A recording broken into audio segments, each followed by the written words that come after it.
मुझे कुछ पैसे चाहिए, मुझे एक गिलास पानी चाहिए, हमें सब कुछ चाहिए।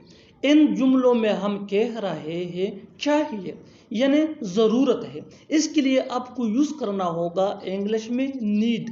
आइए कंप्लीट स्ट्रक्चर देखते हैं। सब्जेक्ट प्लस नीड या नीड्स। नीड ये आई वी दे या प्लूरल नेम के साथ यूज होता है। नीड्स ये ही शी इट या सिंगुलर नेम के साथ यूज होता है प्लस थिंग। अच्छी तरह समझने के लिए कुछ मिसालें देखते हैं।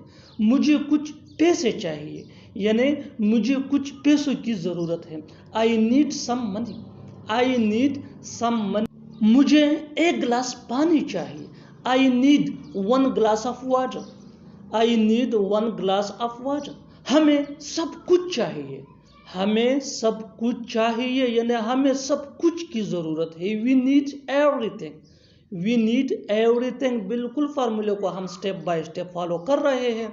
आप भी इस फार्मूले के बेस पे सीख सकते हैं, बना सकते हैं ऐसे जुमले अंग्रेजी जुबान में आसानी से। That can be really helpful for you. अच्छी तरह समझने के लिए एक और मिसाल देखते हैं। One more example for better understanding. उसे दवाई चाहिए, उसे दवाई चाहिए।